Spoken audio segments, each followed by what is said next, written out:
Boa noite, meus irmãos. Hoje é dia 2 de agosto de 2023, quarta-feira. Estamos iniciando os trabalhos na Casa Espírita de Abel Sebastião de Almeida. Como sempre o fazemos, rogando a Deus, nosso Pai de infinito amor e misericórdia, a Jesus, nosso querido e amoroso Mestre, amigo incondicional de nossas almas, e a Maria de Nazaré, nossa Mãe Santíssima, que nos envolvam no manto de paz, no manto de amor. Que nossa psicosfera esteja preparada para os trabalhos que advirão nesta noite. Eu vou pedir à nossa irmã Marisa que leia uma página do Evangelho. Boa noite. Instruções dos Espíritos. O dever. O dever é a obrigação moral da criatura para consigo mesma, primeiro e em seguida para com os outros. O dever é a lei da vida. Com ele, deparamos nas mais ínfimas particularidades como nos atos mais elevados. Quero aqui falar apenas do dever moral e não do dever que as profissões impõem. Na ordem dos sentimentos, o dever é muito difícil de cumprir-se, por se achar em antagonismo com as atrações do interesse e do coração. Não têm testemunhas as suas vitórias e não estão sujeitas à repressão suas derrotas. O dever íntimo do homem fica entregue ao seu livre-arbítrio. O aguilhão da consciência, guardião da probidade interior, o adverte e sustenta, mas muitas vezes mostra-se impotente diante dos sofismas da paixão. Fielmente observado, o dever do coração eleva o homem, como determiná-lo, porém, com exatidão. Onde começa ele? Onde termina? O dever principia para cada um de nós exatamente no ponto em que ameaçais a felicidade ou a tranquilidade do vosso próximo. Acaba no limite que não desejais ninguém transponha com relação a vós. Deus criou todos os homens iguais para a dor. Pequenos ou grandes, ignorantes ou instruídos, sofrem todos pelas mesmas causas, a fim de que cada um julgue em sã consciência o mal que pode fazer. Com relação ao bem, infinitamente vários não são suas expressões, não é o mesmo critério. A igualdade em face da dor é uma sublime providência de Deus, que quer que todos os seus filhos, instruídos pela experiência comum, não pratiquem o mal, alegando ignorância de seus efeitos.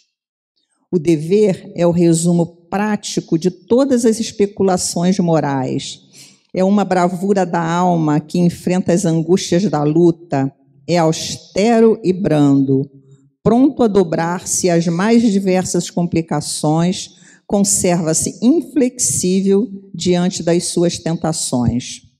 O homem que cumpre o seu dever ama a Deus mais do que as criaturas e ama as criaturas mais do que a si mesmo. É, a um tempo, juiz e escravo em causa própria. O dever é o mais belo laurel da razão. Descende desta como de sua mãe o filho.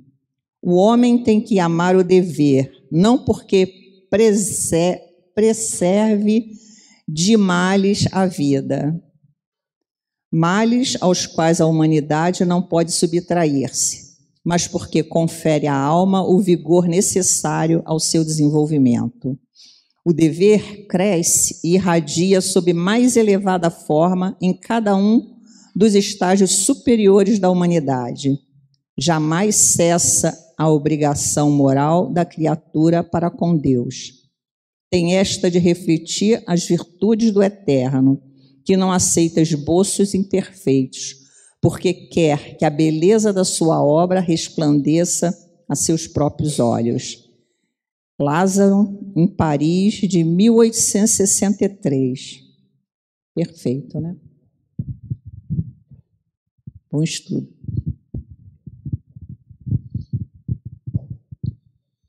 E, meus irmãos, então agora nós vamos ouvir com a máxima atenção nosso querido irmão Alcir da Mota Mesquita, que vai fazer a primeira parte da sinopse de uma obra muito importante para nós, Diálogo com as Sombras. Que ele seja muito inspirado.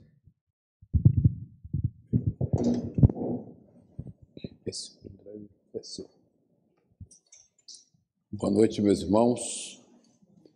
Que Jesus, nosso amigo e amado Mestre, nos ampare e sustente na noite de hoje. Esse trabalho de hoje, ele se inicia com um convite que o Mauro me fez para falar sobre dialogação, estudo teórico da dialogação.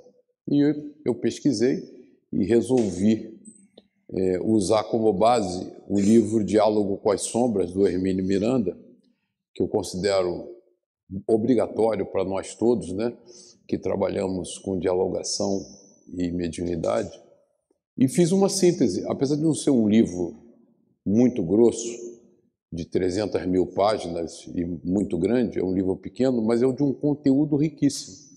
Então, torna-se difícil fazer uma síntese dele, dada a riqueza. Então, eu pensei pontos muito importantes para nós, para que nós refletíssemos. Infelizmente, eu queria fazer as duas partes, né, porque ficou muito grande, mas eu tenho um evento que eu não posso deixar de comparecer semana que vem, e o Dionísio gentilmente se prontificou. Mas eu acho que esse trabalho é importantíssimo para nós, todos dialogadores e médiuns da casa, e precisamos tratar isso com muita clareza, né? Tem um ponto importante, até hoje, vindo para cá, a Edisa colocou num grupo social nosso uma mensagem espírita que fala que nós, quando desencarnarmos, né, nós espíritos eternos, seremos exatamente o que somos ontem, né? Nós não mudamos nada, não melhoramos nem pioramos. E que já somos eternos hoje. Então, se a gente quiser, ao desencarnar, ser um ser melhor, temos que começar agora, porque agora já começou o processo da eternidade. E quando a gente faz dialogação, há um pressuposto, né? Às vezes, há um espírito sofredor, um irmão coitado. Não é bem assim, né? Isso que eu queria. Eu fiz uma introdução, antes de nós entrarmos propriamente dito no livro Diálogo com as Sombras, eu fiz uma introdução para contextualizar. Eu gosto muito de contextualizar as situações, né? E nós sabemos da doutrina que a nossa evolução ela se dá em duas etapas distintas, né? A inteligência, o desenvolvimento intelectual e o desenvolvimento moral. E o desenvolvimento intelectual sempre precede o desenvolvimento moral, né? O desenvolvimento moral vem em segundo plano, a reboque do desenvolvimento intelectual.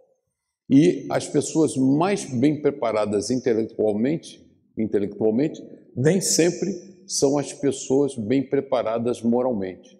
E esse é um adversário terrível, né?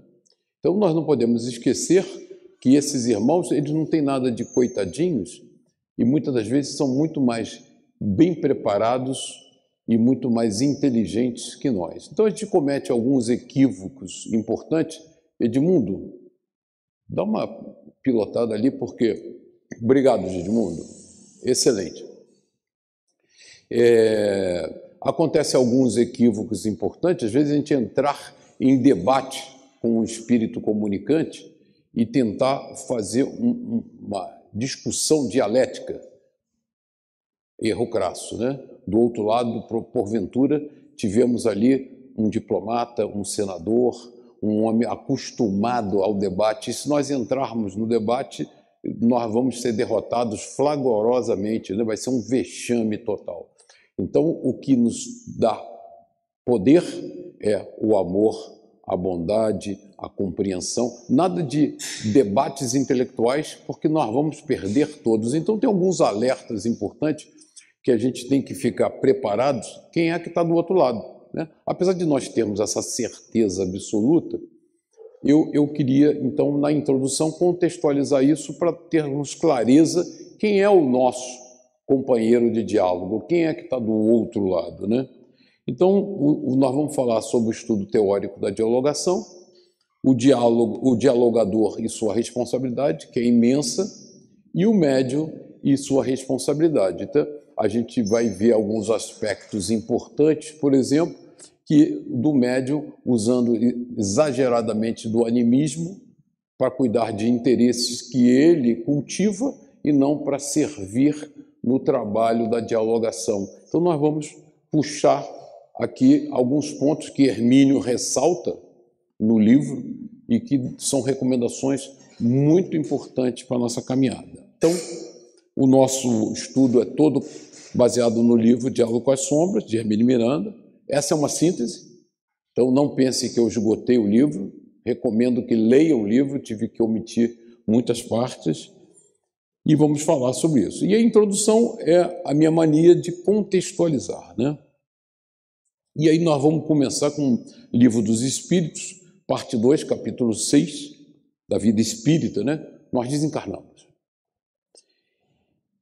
E aí Kardec pergunta, uma vez de volta ao mundo dos espíritos, conserva a alma as percepções que tinha quando na Terra? Sim. Né? Então nós, além de não mudarmos de caráter, não ficamos nem melhores nem piores, nós conservamos nossas percepções que tinha quando na Terra, além de outras que aí não dispunha. Então o espírito desencarnado tem uma compreensão do ambiente muito mais clara do que nós, porque ele usa de outras que não dispunha por causa do corpo físico. O corpo, qual véu sobre elas lançado, as obscurecia. Nós que estamos do lado de cá, continuamos com esse obscurecimento, mas o espírito que está do lado de lá, não, né? E a gente não pode esquecer nunca que nós, pela força do nosso pensamento, plasmamos formas de pensamento e que nos tornamos transparentes para eles, né? Então ele sabe exatamente o que nos aflige, o que nos incomoda, os pensamentos que estão turbilhonando na nossa mente, tudo transparente. Então, imagina você que poder que eu tenho do outro lado, né? Se eu sou um espírito obsessor, eu tenho uma capacidade muito mais dilatada de percepção e consigo ver coisas do seu pensamento. A inteligência é um atributo que tanto mais livremente se manifesta no espírito, quanto menos entraves tem a que vencer. Então veja, reforçando aquela visão, eu sou um espírito muito desenvolvido intelectualmente, pouco desenvolvido materialmente, moralmente, desencarno do mesmo jeito, as minhas percepções ficam muito mais dilatadas, eu tenho uma capacidade intelectual muito mais dilatada, porque eu não tenho um corpo físico a me obstruir aquele raciocínio. E a gente tem que levar em conta que as pessoas desencarnam com os mesmos gostos, as mesmas tendências, os mesmos comportamentos, né? Então, se eu sou aqui na Terra um ser odioso, vingativo, né? Eu continuo do outro lado um ser odioso, vingativo, levado a todos esses tipos de comportamento, com muito mais inteligência, com muito mais percepção. Então, o espírito que desencarna com um determinado padrão de comportamento, ele não está incomodado, ele se sente feliz da vida. Porque eu sou assim, eu acredito nisso, e agora eu tenho muito mais poder do que tinha antes. Essa é a percepção. Então, às vezes, a gente trata esse irmão que vem na dialogação como um coitado, absolutamente. Ele está muito confortável naquele papel. Ele está se sentindo muito bem. Sobre duração de tempo, né? Kardec pergunta, a duração, os espíritos a compreendem como nós? Não. E daí vem que nem sempre vos compreendeis, quando se trata de determinar datas ou épocas. Isso tem uma importância. Os espíritos vivem fora do tempo, como o compreendemos. A duração para eles deixa, por assim dizer, de existir. Os séculos para nós tão longos não passam aos olhos deles de instantes, que se movem na eternidade do mesmo modo que os relevos do solo se apagam e desaparecem para quem se eleva no espaço. Então, eu estou desencarnado, então, pergunta anterior, eu continuo com os mesmos padrões de comportamento intelectual e moral, a minha capacidade de percepção está muito dilatada, a minha capacidade intelectual está muito dilatada, e eu vejo os séculos com a maior facilidade, para trás e para frente. Então, ele olha para nós e sabe como que nós falhamos na encarnação passada, quais são as nossas tendências na encarnação futura. Então, vocês dizem assim, opa, quem está do lado de lá está com uma capacidade de manobra muito mais dilatada do que a nossa. Os espíritos fazem do presente mais precisa ideia do que nós, quer dizer, como que se avalia a situação atual? Os espíritos, pergunta 241, têm capacidade maior? Do mesmo modo, responde os espíritos para Kardec, que aquele que vê bem faz mais exata a ideia das coisas do que o cego.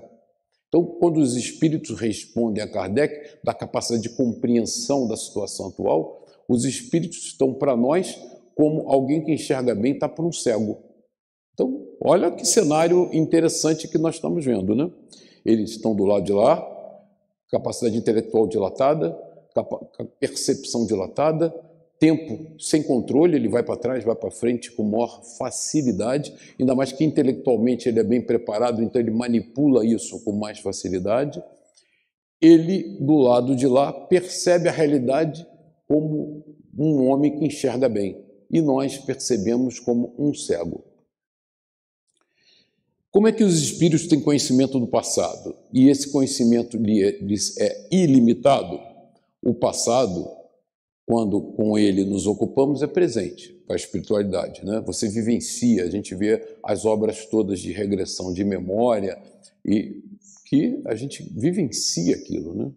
Verifica-se então precisamente o que se passa contigo quando recordas qualquer coisa que te impressionou no curso do teu exílio. Simplesmente, como já nenhum véu material nos tolda a inteligência, lembramos-nos mesmo daquilo que se apagou da memória. Mas nem tudo os espíritos sabem, a começar pela sua própria criação. Mas eles não querem ir lá atrás, eles não querem ir na origem, até porque não interessa. Eles querem ir um pouco antes, um pouco depois, para te enredar no conhecimento dele. Então, essa capacidade também tem, que nós não temos. Então, vamos lá. O Kardec compõe 10 classes, né? A hierarquia é uma taxonomia pedagógica, simplesmente para exemplificar. Kardec não quis esgotar nisso a classificação dos espíritos, mas na 10ª classe, os espíritos impuros, esses que estão moralmente pouco desenvolvidos, são inclinados ao mal de que fazem objeto de suas preocupações. Como espíritos, dão conselhos pérfidos, sopram a discórdia e desconfiança e se mascaram de todas as maneiras para melhor enganar.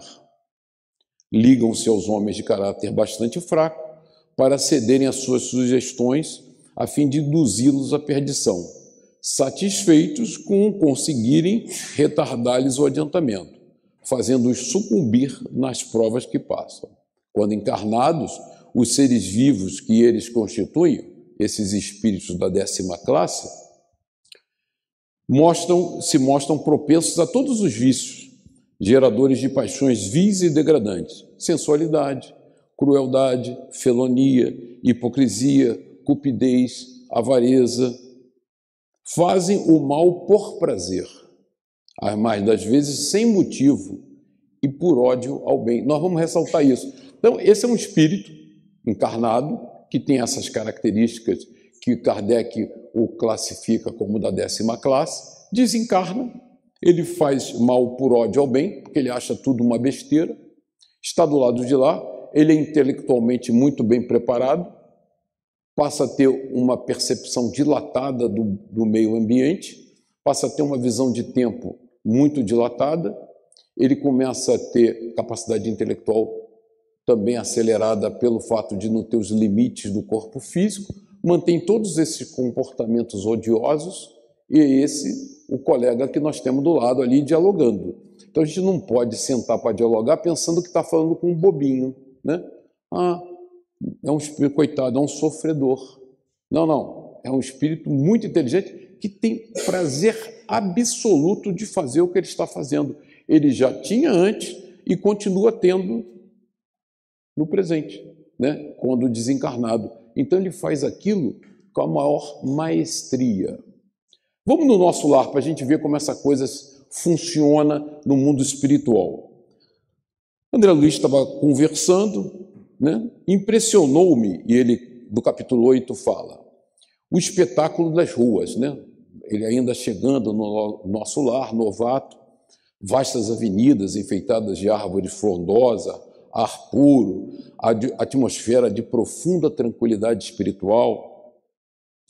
Não havia, porém, qualquer sinal de inércia ou de ociosidade, porque as vias públicas estavam repletas, entidades numerosas iam e vinham, algumas pareciam situar a mente em lugares distantes, mas outras me dirigiam olhares acolhedores. Incumbia-se o companheiro de orientar-me em face das surpresas que surgiam ininterruptas. André Luiz está se surpreendendo a todo momento. E ele pergunta, quem observa esta colmeia imensa de serviço, ponderei, é induzido a examinar numerosos problemas. E o abastecimento? Não tenho notícia de um Ministério da Economia. Antigamente, explicou o paciente interlocutor, os serviços dessa natureza assumiam feição mais destacada. Deliberou, porém, o atual governador atenuar todas as expressões de vida que nos recordassem os fenômenos puramente materiais. Nós estamos falando do nosso lar, não é no umbral não, hein? É o nosso lar. As atividades de abastecimento ficaram assim reduzidas a simples serviço de distribuição, sob controle direto da governadoria. Aliás, a providência constitui medida das mais benéficas. Rezam os anais que a colônia, há um século, lutava com extremas dificuldades para adaptar os habitantes à lei de simplicidade.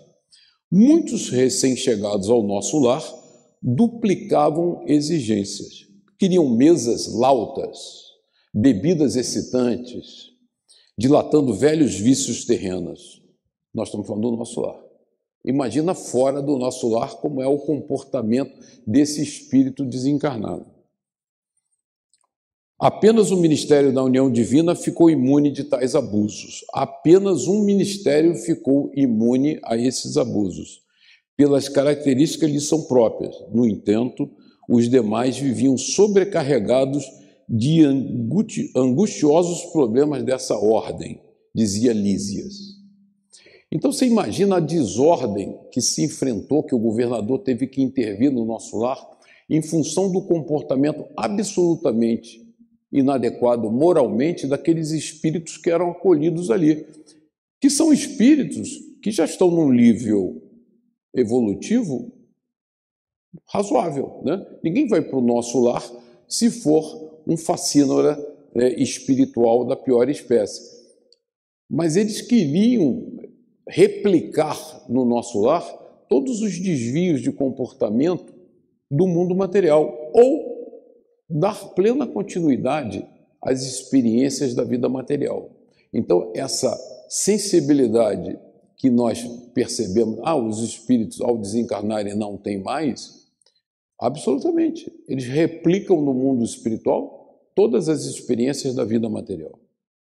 E aí a gente pula um pouquinho num outro livro também importante que nós já estudamos aqui, só um pedacinho, Aconteceu na Casa Espírita. Contra um outro escolho tem que lutar as sociedades espíritas. Nós, né? Ou tem um problema que nós temos que lutar. Pequenas ou grandes. E todas as reuniões, qualquer que seja a importância de que se revistam. Esta, por exemplo, que nós estamos aqui. Os ocasionadores de perturbações não se encontram somente no meio delas, mas também no mundo invisível. Aí ele faz só um alerta, né? Porque às vezes a gente é fonte de perturbação, nós encarnados, mas no mundo invisível é muito pior. Assim como há espíritos protetores das associações, das cidades e dos povos, espíritos malfeitores se ligam aos grupos do mesmo modo que aos indivíduos.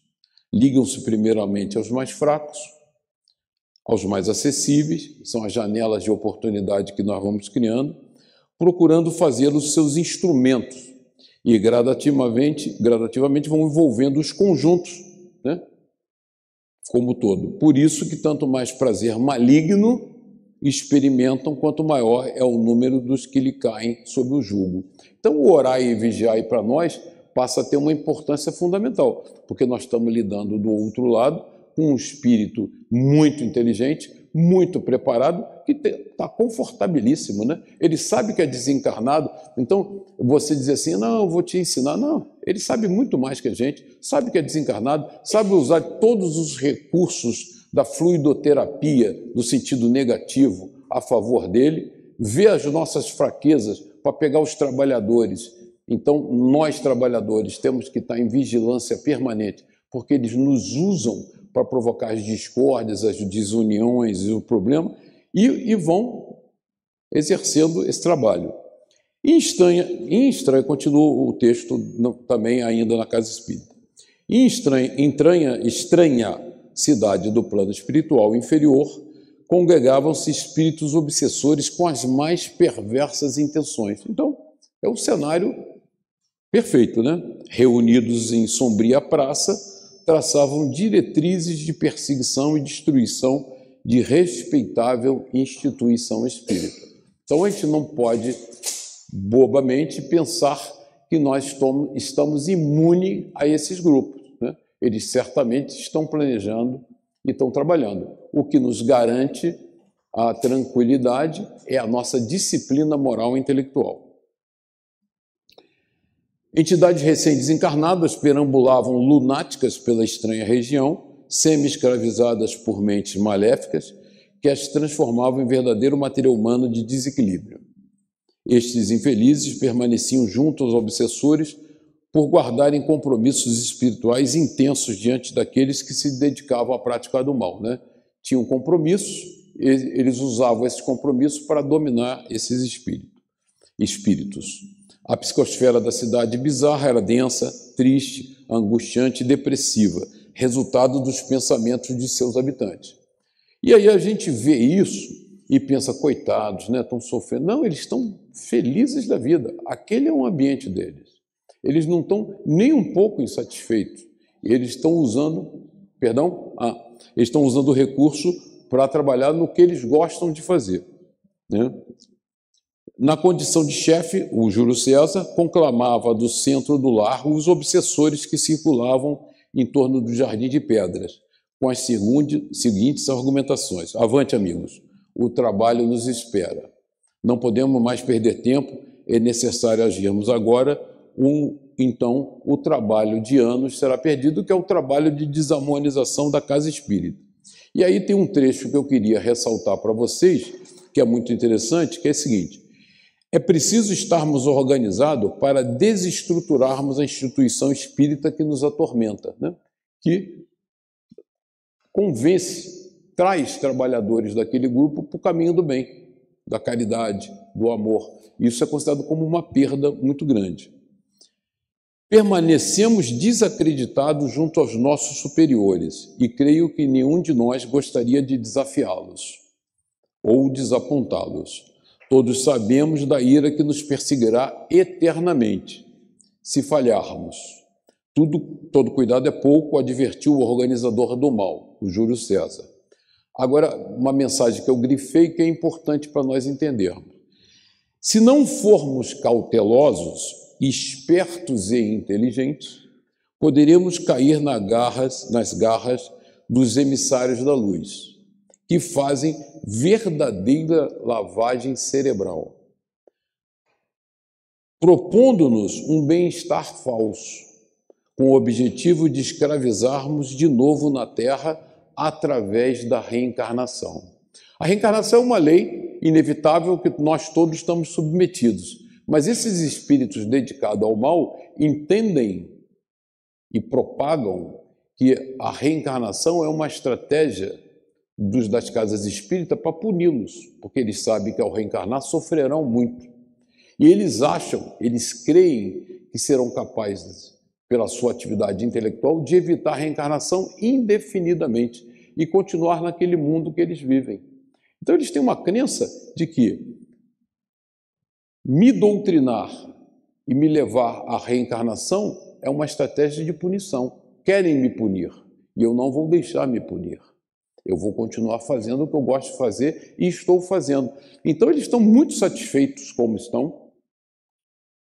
Eles estão usando de todos esses atributos que a gente viu aqui do Livro dos Espíritos que facilitam a atuação deles. Eles estão usando as nossas fraquezas. Então nós não temos ali do lado, no diálogo, um bobinho. Nós temos um espírito muito bem preparado.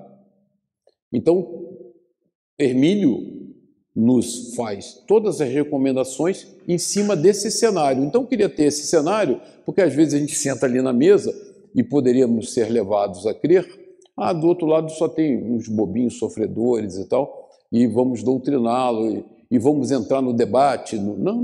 Não entre, que é furada, né? E aí a gente pega no Evangelho, quando Jesus pergunta. Perdão? Qual é o teu nome? O meu nome é Legião, porque somos muitos. Esse é o cenário do outro lado, né? E aí uma recomendação de Hermínio, quer dizer, é claro que o Diálogo com as Sombras é um livro-chave para nós, mas ele reforça, e eu resolvi trazer aqui o estudo detalhado da codificação, né? A codificação é a nossa base de tudo. Então, Hermínio começa com algumas recomendações. Então, a gente vai analisar as recomendações de Hermínio. Evidentemente, precisamos estar atentos ao puro mediunismo, sem objetivos mais elevados, como também ao animismo de certos médios mais interessados nas suas próprias ideias que na transmissão daquilo que recebem dos companheiros desencarnados. Então, como funciona esse mecanismo, né? Lembra que a gente vem estudando isso muito, né? Médium é o intermediário, né? E a mediunidade pressupõe um espírito comunicante e alguém que é destinado à mensagem. Por isso, há um intermediário. Quem comunica, quem recebe a mensagem e o espírito que está ali. Agora, não existe a mediunidade pura. Sempre tem um grau de animismo. Esse grau varia intensamente de situação para situação, de médium para médium. Mas, em alguns casos, o animismo exacerbado de certos médios levam a ele a sobrepor o serviço da mediunidade e tratar de interesses pessoais. Temos que estar profundamente alerta sobre isso, né? Porque mediunismo, nesse momento, não nos interessa. Mediunismo não é bom, nem é ruim, mas no momento da mediação, da intermediação do plano espiritual com o plano material, nós precisamos a maior fidelidade possível. Nós precisamos que o médium se dedique àquela tarefa com corpo e alma para fazer essa intermediação entre os dois mundos.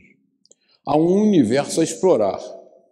Há uma humanidade inteira clamando por ajuda, né? O número de necessitados é imenso. Esclarecimento, compreensão e caridade no chamado mundo espiritual. Seus dramas e suas angústias não são puramente individuais, quer dizer, existe um conjunto enorme de espíritos necessitados. O espírito que erra, invariavelmente, prejudica a alguém mais, né? A gente vive isso toda hora na dialogação. O espírito que cometeu uma agressão cometeu contra alguém, então alguém está sofrendo a atitude dele. Quanto à organização dos grupos, os grupos de trabalho na casa espírita, não será tão difícil assim. Há estudos sérios e muito seguros de orientação doutrinária a respeito. É bom que o grupo seja pequeno. Então, Hermínio recomenda que nós, ao fazermos o trabalho de dialogação, não usemos grupos imensos. A gente respeita muito isso aqui na nossa casa, né? Composto de pessoas que se harmonizem perfeitamente. Temos que estar sintonizados e que estejam interessados num trabalho sério e contínuo. E Hermínio vai fazer muitas recomendações a respeito desse trabalho que nós participamos, da nossa frequência, da nossa assiduidade, da nossa dedicação, da nossa preparação, porque o trabalho de hoje começou muito, muito antes, né? Talvez tenha começado ontem. Então nós temos que estar sempre, e ele vai inclusive fazer recomendações especiais a respeito do comportamento no dia do trabalho, né? O grupo, falando sobre o grupo. É preciso entender logo de início que os componentes encarnados de um grupo são apenas a sua parte visível, né? Temos nós, que estamos aqui, o papel que lhes cabe é importante, por certo, mas nada se compara com as complexidades do trabalho que se desenrola do outro lado da vida, entre os desencarnados. Lá é que se realiza a parte mais crítica e delicada das responsabilidades atribuídas a qualquer grupo mediúnico, desde o cuidadoso planejamento das tarefas até a sua realização no plano físico no tempo certo. É a recomendação, né? O trabalho da espiritualidade já começou há muito tempo, para preparar o ambiente, escolher os espíritos que vão se comunicar, trabalhar toda a psicosfera da casa. Os componentes encarnados já fazem bastante, olha só, os componentes encarnados já fazem bastante quando não atrapalham. Se não atrapalhar, já é bom a beça. Não perturbam e não interferem negativamente. Leon Denis, em seu livro No Invisível, sugere de 4 a 8 pessoas no grupo Desobsessão. Ele, Hermínio, diz: o grupo pode funcionar bem até com 2 pessoas, pois, segundo a palavra do Cristo, bastará 2 ou mais se reúnem no meu nome, que ali estarei. Ele fala de grupo de 12 pessoas, é um grupo bastante gerenciável. Qual é a preocupação do Hermínio? O grupo tem que ter tal homogeneidade que o pensamento de todos tem que estar harmonizado, né? E vocês vão ver que você está fazendo uma dialogação e, às vezes, o espírito comunicante é agressivo, mas faz chacota. Se alguém mentalmente ri, ele já se apoia naquela vibração da mentalização de humor de um participante qualquer para trabalhar. Então, todos temos que estar absolutamente concentrados. Acima dos 8 componentes sugeridos por Denis, vai se tornando mais difícil a tarefa, não apenas do dirigente, que comanda, encarnado no grupo, como dos seus orientadores invisíveis, porque a equipe se torna mais heterogênea. Esse é o problema, né? O do número, é a heterogeneidade. O pensamento divaga, quebra com frequência o esforço de concentração, e o prejuízo é certo para a tarefa. É possível, no entanto, ser alcançada impecável homogeneização, fazer funcionar razoavelmente bem um grupo com mais de 8 pessoas. E ele fez muita experiência com 12 pessoas. Mas, acima de 12, a eficácia vai caindo. Não que é proibido ter 14, 16, mas aí a gente tem que ter, nós, trabalhadores, uma disciplina gigante para manter essa homogeneidade de serviço. Início dos trabalhos. Minutos antes de iniciar a sessão, todos se dirigirão em silêncio ao cômodo, no nosso salão, destinado aos trabalhos, e se sentarão em torno da mesa. Cessarão, a esta altura, todas as conversas. Aquietam-se as mentes, tranquilizam-se os corações, desligam-se das preocupações do dia a dia, relaxam os músculos e todos se predispõem ao trabalho. Ele está falando dessa preparação inicial para a gente fazer uma dialogação. Nós já estamos fazendo isso, porque na hora em que nós estamos dedicando ao estudo, nós estamos disciplinando a nossa mente e harmonizando nossos pensamentos. Depois de todos esses preparativos, os trabalhadores do mundo espiritual, segundo viu o nosso médium em retrospecto, inspecionam o cômodo, dando voltas em torno da mesa e providenciando para que fossem estabelecidas certas ligações, né? Então, toda aquela aparelhagem que a gente já conhece do André Luiz é disposta para facilitar o processo e as comunicações, né? Ligações com o plano superior através de aparelhos e fios luminosos que se prendiam à cadeira de cada membro. Esta é a razão pela qual cada um deve ter seu lugar fixo em torno da mesa. Não necessário, né? Eu reproduzi aqui essa parte do texto para a gente debater. O importante, a espiritualidade sabe quem vai trabalhar e quem vai ser atendido. Então ela já dispõe isso independente, senão a gente também vai ficar muito robotizado, né? O importante é essa harmonia que nós temos que ter mental. Com relação à distribuição do grupo em torno da mesa, como nós sentamos em torno da mesa, sempre que possível, o dialogador deve sentar-se de uma forma a ficar ao lado do médium. E nós fazemos isso. Por quê? Para evitar o confronto, né? Nós não queremos um embate. Se você está do lado, você quebra essa impressão de embate, né? De forma a ficar do lado. E não face a face. Esse conselho é ditado pela boa técnica de reuniões profanas. Quer dizer, a reunião no dia a dia, se você quer levar a bom termo, você não quer criar um antagonismo. Então, você se põe de uma maneira cooperativa com o seu interlocutor para que facilite a vida, né? Pela boa técnica de reuniões profanas, que recomenda que duas ou mais pessoas que vão debater um assunto não devem defrontar-se, para não exacerbar o antagonismo. A razão é puramente subjetiva e psicológica. É mais fácil a qualquer um de nós alcançar um entendimento com uma pessoa ao nosso lado, se ela estiver exatamente diante de nós. A posição frente a frente parece levantar em nós os resíduos e os depósitos acumulados pelos milênios que enfrentávamos nossos adversários em lutas pela sobrevivência. Então, é uma recomendação importante que a gente segue, sentar lado a lado para fazer o diálogo, né? Há sempre que comentar, após uma sessão mediúnica, é preciso, no entanto, que tais comentários obedeçam a uma disciplina. O comentário que nós vamos fazer após a sessão. Que comentários são esses, né? Tem que ser edificantes, tem que ser construtivos, tem que ser focado na atividade que nós estamos desenvolvendo. É preciso, no entanto, que tais comentários obedeçam a uma disciplina e que possam ser úteis a todos. É que, usualmente, os espíritos atendidos ainda permanecem por algum tempo no recinto. Seria desastroso que um comentário descaridoso fosse feito em total dissonância com as palavras de amor fraterno que há pouco foram ditas pelo dirigente durante a doutrinação. Então, todo o trabalho e todo o comentário tem que ser pós-sessão focado, objetivo e construtivo. Senão, é um comentário absolutamente desnecessário. As pessoas.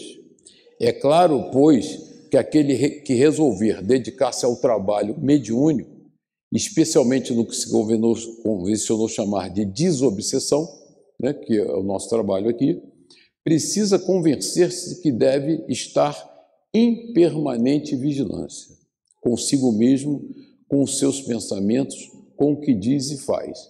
Isso é fruto daquela introdução que nós falamos, né?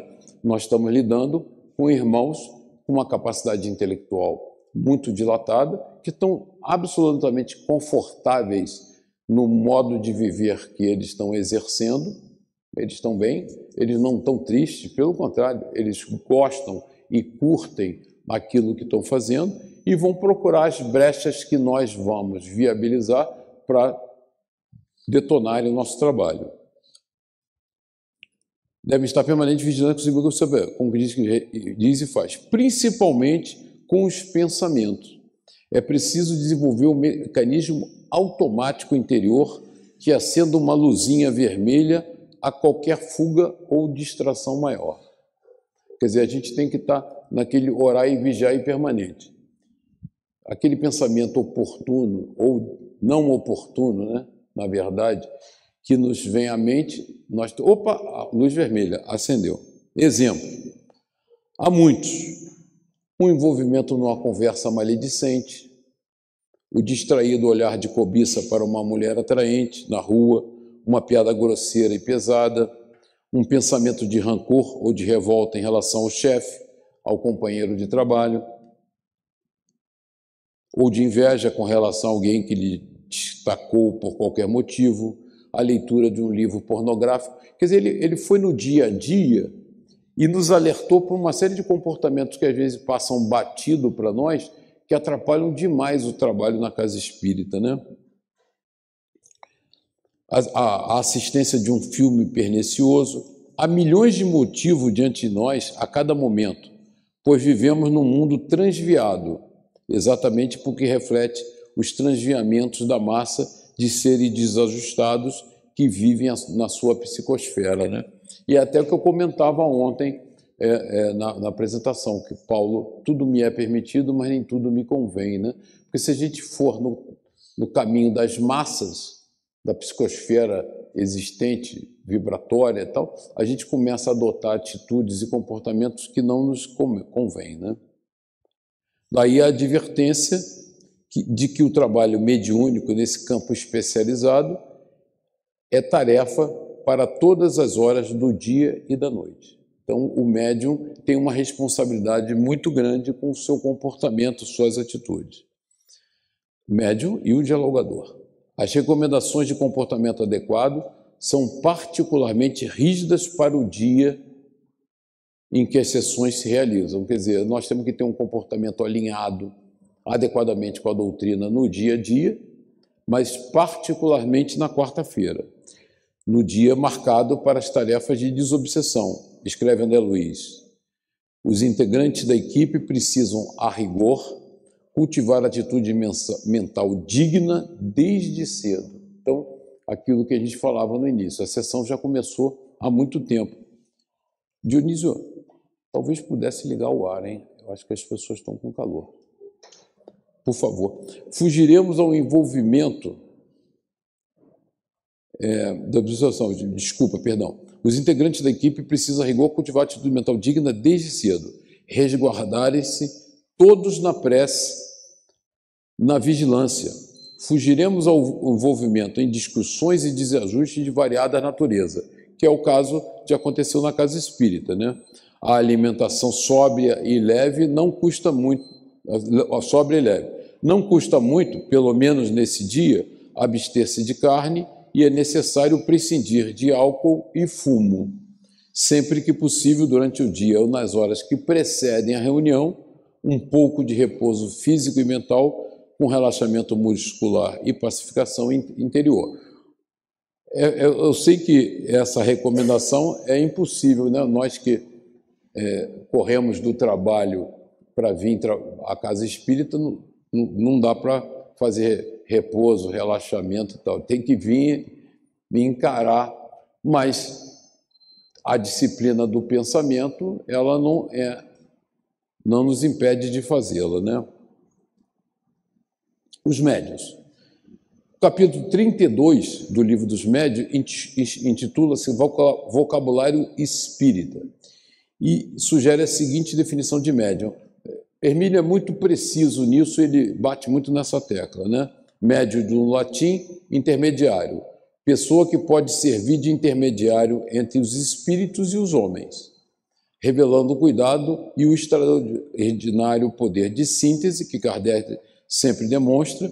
Essa definição é um primor de clareza. Vemos por ela que o médium é uma pessoa, isto é, um ser encarnado, sujeito, por conseguinte, às imperfeições e mazelas que afligem a todos nós e, portanto, tão propenso à queda quanto qualquer um de nós, ou talvez mais ainda, porque a sua capacidade de sintonizar-se com os desencarnados o expõe a um grau mais elevado de influenciação. Quer dizer, nós todos estamos sujeitos a nossas topadas, e damos muitas, né? Sem exceção, mas ele alerta que o médium, por ter um canal aberto com a espiritualidade, está mais sujeito a essa influenciação, o que exige mais disciplina mental do que, em regra geral, dos outros que estão menos sujeitos a essa influenciação. Conselho aos médiuns. Sabemos, por outro lado, do aprendizado espírita, que a mediunidade, longe de ser a marca da nossa grandeza espiritual, é, ao contrário, um indício de renitentes imperfeições. É antes um ônus, um risco, um instrumento com o qual o médium pode trabalhar, semear e plantar, para colher mais tarde, ou ferir-se mais uma vez com a má utilização dos talentos sobre os quais nos falam os evangelhos. O médium foi realmente distinguido com o recurso da mediunidade para produzir mais. Quer dizer, a mediunidade, longe de ser uma medalha que nos diferencia dos demais, é um instrumento do nosso aperfeiçoamento, é uma oportunidade de trabalho importante. Não se trata de um ser aureolado pelo dom divino, mas depositário desse dom. E ele, né, não é um mérito, é depositário de um dom que lhe é concedido em confiança, né? Então, você é o fiel depositário daquele dom que tem que usar sabiamente na correção de desvios do passado. Então, é uma oportunidade de trabalho. Como a encarnação é para todos nós uma oportunidade ímpar de trabalho, para a nossa reforma e na nossa caminhada, a mediunidade em particular é para aqueles que precisam ressarcir todos esses desvios do passado. Então, Hermínio bate muito nessa tecla que não é um mérito, é um trabalho. Você é um fiel depositário de um dom. Os benfeitores espirituais terão melhores oportunidades de desenvolver suas tarefas por nosso intermédio quando dispuserem de mais ampla variedade de faculdades, operando através da vidência de um, da clara audiência de outro, da intuição de um terceiro, ou até mesmo se utilizando em trabalhos especiais que ainda discutiremos, na faculdade que tem outros de exteriorizarem ectoplasma, ou seja, de mediunidade de efeitos físicos. Hermínio ressalta que existe uma tendência nossa, né? E em diversidade de carismas nós vimos isso, de nós queremos ser, todo mundo quer fazer psicofonia, psicografia, né? E nós temos que deixar desabrochar naturalmente as nossas capacidades mediúnicas, né? Porque a espiritualidade opera melhor na medida em que ela dispõe de um leque de competências e variedades mediúnicas maior, né? Nesse caso, os médiuns presentes serão, às vezes, incumbidos de o auxiliarem com pequenas e discretas observações e recomendações recebidas dos benfeitores, enquanto ele se acha doutrinando. Isso deve ser feito com muita sutileza, de maneira breve e sumária. Nós não usamos isso, isso realmente exige uma competência brutal, né? Nós temos que ter uma sinergia, uma competência, uma discrição, que é melhor deixar o doutrinador caminhar com as suas pernas, e aí nós vamos ver as diversas observações que nós temos para os dialogadores, né? Mas a gente está ainda nos médiuns. É aconselhável, pois, aos médicos psicofônicos, desenvolvimento da autocrítica, muito forte. Aceitação dos erros, dos próprios erros em trabalho mediúnico, para que se lhes apure a capacidade de transmissão. O que a gente quer é que a fidelidade da mensagem transmitida seja a maior possível, com a menor interferência possível do médium naquele trabalho, né? Então, nós temos o espírito comunicante, nós temos um receptor daquela informação, que é um outro ser encarnado, e o médium tem que ser o mais transparente possível nessa interface. Reconhecimento de que o médium é responsável pela comunicação que transmite. Abstenção de milindres ante apontamentos esclarecedores ou dos companheiros aproveitando observações e avisos para melhorar-se em serviço. Quer dizer, a observação construtiva deve ser vista naturalmente, né? Nós todos aqui estamos em trabalho de aperfeiçoamento, né? Nós não temos nem dialogadores perfeitos, nem médiuns perfeitos, então as críticas são sempre muito construtivas e são importantes. Não devemos ver isso como ofensas, nem ficarmos melindrados porque um dirigente fez esta ou aquela observação para nós. Fixação num só grupo, evitando as inconveniências do compromisso de desobsessão em várias equipes ao mesmo tempo. Nós fazemos isso. Mantemos sempre um grupo único, unido, trabalhando coerentemente. Domínio completo sobre si próprio para aceitar ou não a influência de espíritos desencarnados, inclusive reprimir, e aí ele fala da disciplina do médium, todas as expressões e palavras obscenas ou injuriosas, né? É um filtro importante. Aí nós não queremos ser 100% fidedignos, nós queremos que exerça esse filtro, né? Que essa ou aquela entidade queira pronunciar por seu intermédio. Interesse real na melhoria das próprias condições de sentimento e cultura, né? Não se fazem espíritas sem estudo, muito menos médiuns e dialogadores, né? Essa é uma tarefa que exige de nós uma aplicação em estudar e dominar a doutrina profundamente, porque nessa hora é muito mais fácil você operar, né? Defesa permanente contra bajulações e elogios, conquanto saiba agradecer o estímulo e a amizade de quantos lhe incentive o coração ao cumprimento do dever. E isso é importante, né? Você não tem um médium mais importante, um médium que é o craque do time. Todos somos médios, todos somos trabalhadores, estamos todos no mesmo patamar e temos que ir nos aperfeiçoando permanentemente. Discernimento natural da qualidade dos espíritos que lhe procurem as faculdades, seja ela pelas impressões de sua presença, linguagem, eflúvios magnéticos, sua conduta geral. Uso do vestuário que lhe seja mais cômodo para a tarefa, alijando, porém, os objetos que costumem trazer jungidos ao corpo, como sejam relógios, canetas, óculos e joias, simplesmente porque você, ao se movimentar, as bugigangas fazem barulho e acaba atrapalhando, né? E depois ele aprofunda isso, né?